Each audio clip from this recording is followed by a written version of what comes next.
Baik, terima kasih pemirsa, Anda masih bersama kami dalam program Potret Sekolah.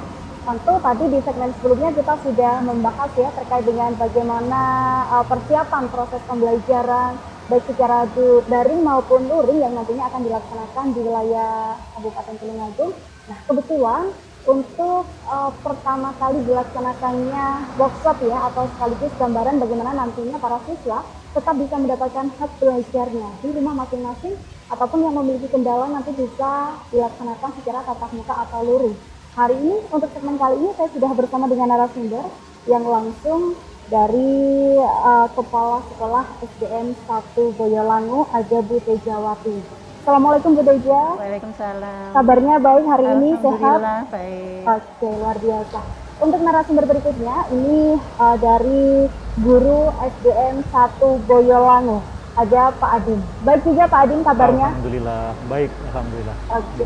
Tentunya dua narasumber ini akan langsung memberikan gambaran kepada Anda nantinya bagaimana proses belajar ataupun selama ini bagaimana pengalaman belajar yang sudah dilakukan bersama dengan siswa yang ada kurang lebih hampir 8 bulan ini ya, karena sudah di tengah pandemi COVID-19 ini. Oke. Terkait dengan pembelajaran daring sendiri, ini juga mungkin banyak sekali tantangan ataupun kendala-kendala yang dilakukan. Nah, sebelum kita mengarah ke situ, saya ingin bertanya dulu ini kepada Bu Teja. Untuk gambaran proses pembelajaran di tengah pandemi COVID-19 ini seperti apa, Bu? Terima kasih Mbak pertanyaannya. Saya akan mencoba menjawab, menguraikan apa yang kami lakukan untuk pembelajaran di SD Negeri 1 Boyolangu ini di tengah masa pandemi agar supaya hak belajar siswa terpenuhi. Beberapa yang kami lakukan adalah yang pertama, kami memberikan LKPD pada siswa. Kemudian yang kedua, dilaksanakan Zoom untuk pembelajaran. Yang ketiga, itu dilaksanakannya WA beserta video call-nya jika itu diperlukan dan memungkinkan. Yang ketiga, kunjungan rumah. Kunjungan rumah ini ditekankan pada pembelajaran kontekstual learning. Ya, kemudian dilaksanakan juga refleksi LKPD. Refleksi LKPD itu refleksi untuk seluruh kegiatan pembelajaran yang dilaksanakan agar supaya guru bisa memastikan bahwa pembelajaran yang dilakukan siswa di rumah itu kan sedikit kurang terpantau oleh guru secara langsung, itu dipastikan sesuai dengan harapan guru. Oke, untuk selama ini kendalanya seperti apa Bu? Kadang mungkin ada orang tua yang mengeluhkan bahwa selama kegiatan belajar daring yang dilakukan ini ya, mungkin terkendala karena tidak memiliki handphone Android, atau mungkin di Kabupaten Tulungagung sendiri kan tidak semuanya terjangkau sinyal yang baik begitu ya. Bagaimana menanggapi hal ini? Terima kasih, begini Mbak. Memang betul tidak tertutup kemungkinan beberapa wali murid atau beberapa siswa itu tidak memiliki Android. Tapi khusus untuk di SD Negeri 1 Boyolangu ini memang tidak banyak, tapi tetap ada. Kurang lebih tiap kelasnya 3-5 siswa.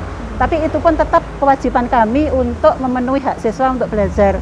Oleh karena itu kami selalu mencari jalan keluar, menyiasati dengan teknik-teknik pembelajaran yang bisa dilakukan secara luring. Ya, di luar penggunaan Android. Di antaranya itu yang pertama ya pembagian LKPD tadi.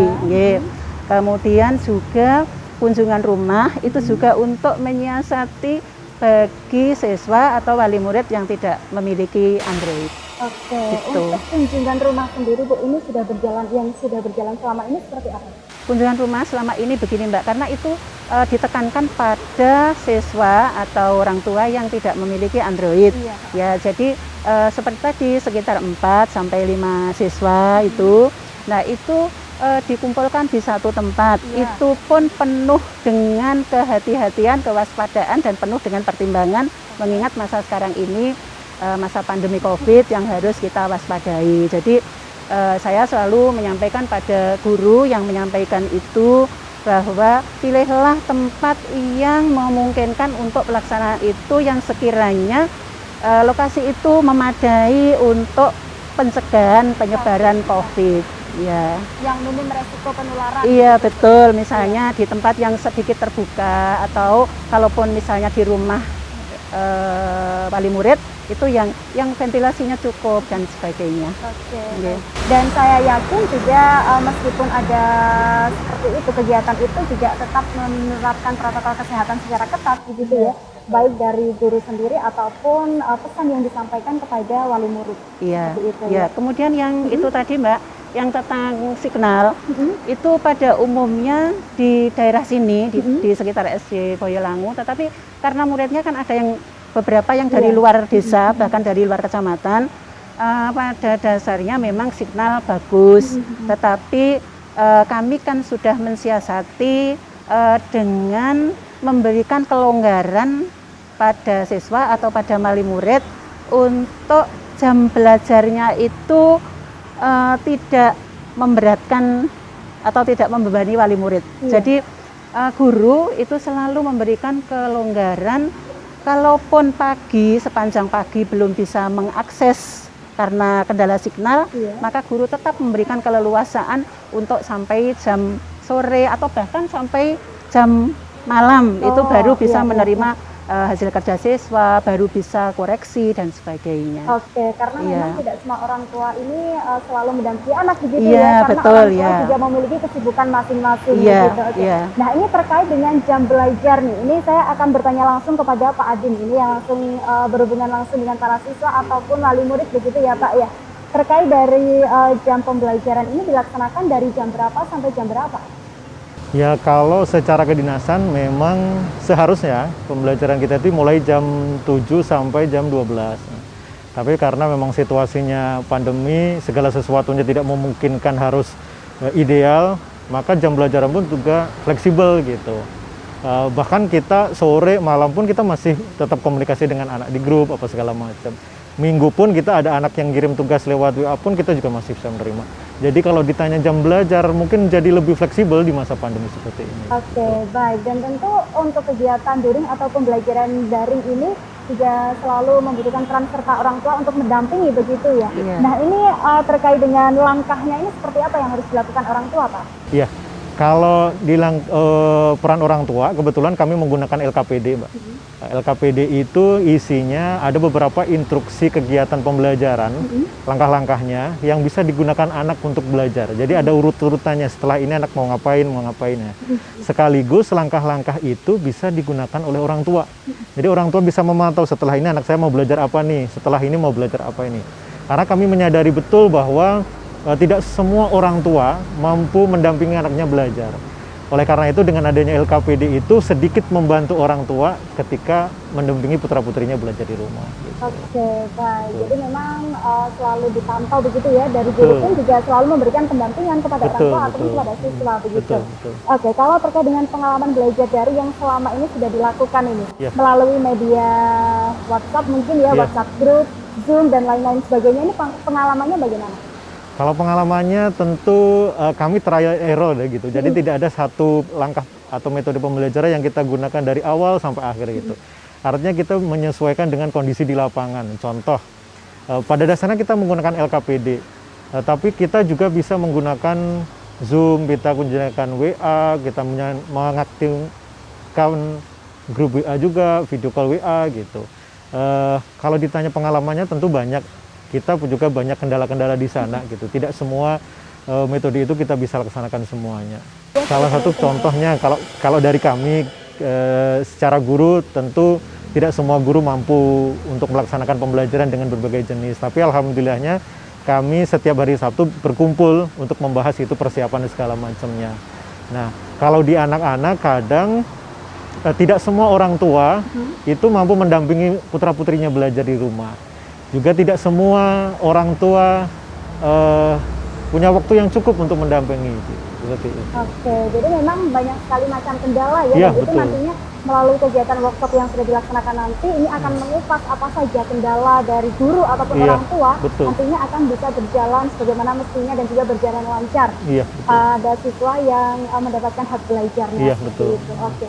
Kalau selama ini mungkin ada beberapa orang tua ini juga beberapa waktu lalu ramai diperbincangkan begitu ya, karena kesulitan mengajar anak ataupun orang tua ini melihat anaknya yang mungkin dalam tanda kutip belum paham begitu ya, tidak tahu bagaimana proses di sekolah, kemudian di situ orang tua harus ikut berperan dalam mengajar anak. Kadang orang tua kesulitan. Ini pesan apa yang disampaikan kepada orang tua?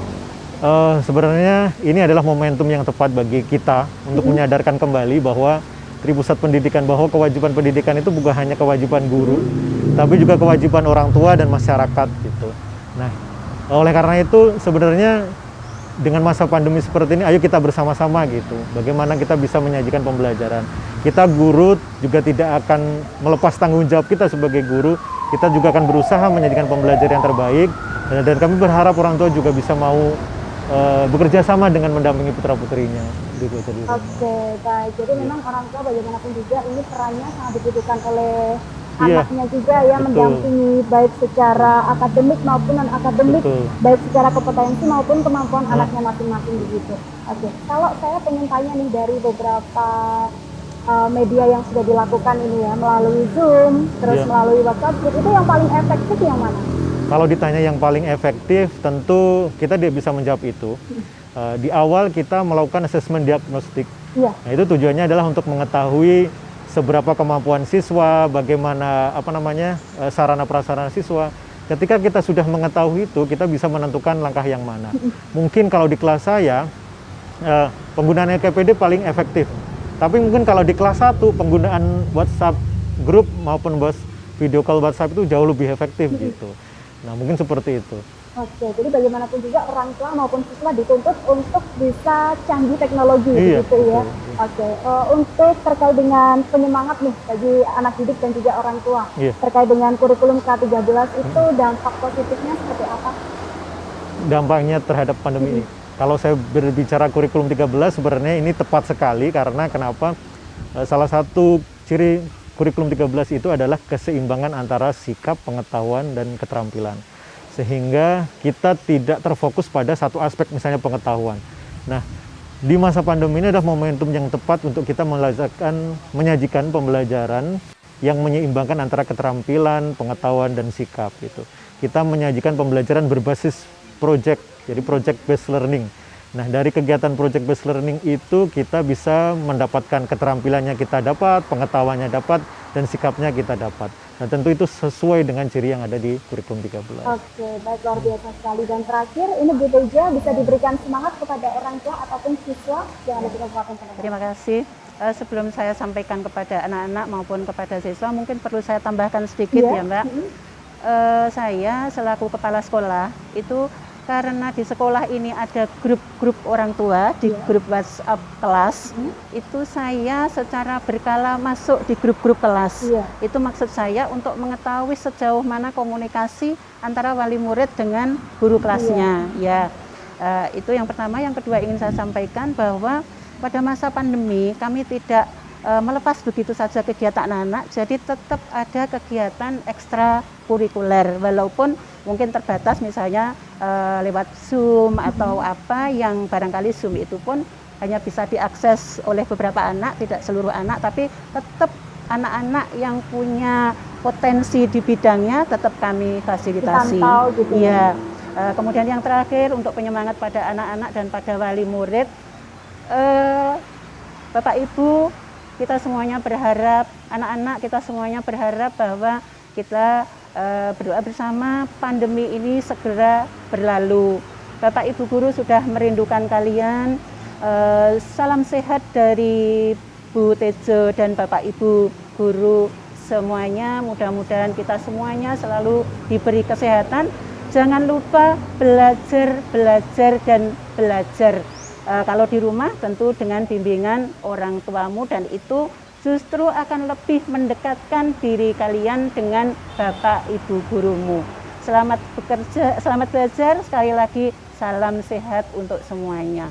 Oke, luar biasa sekali. Dan tentunya ini untuk memutus penyebaran COVID-19 ya, saya juga menghimbau kepada pemirsa semuanya, mungkin para siswa-siswi ataupun dari wali murid yang ada di wilayah Kabupaten Tulungagung, untuk selalu menerapkan protokol kesehatan dimanapun dan saat beraktivitas apapun dengan cara 5M, yakni memakai masker, mencuci tangan, menjaga jarak, menghindari kerumunan dan juga mengurangi mobilitas. Semuanya ini demi kita agar segera berlalu pandemi COVID-19 yang ada di Indonesia ya. Akhirnya saya Desi Ade juga mengucapkan terima kasih kepada kedua narasumber yang sudah hadir. Terima kasih atas waktunya Bapak Ibu, dan saya juga mohon pamit dari hadapan Anda pemirsa. Terima kasih atas kebersamaannya. Sampai jumpa dan wassalamualaikum warahmatullahi wabarakatuh. Thank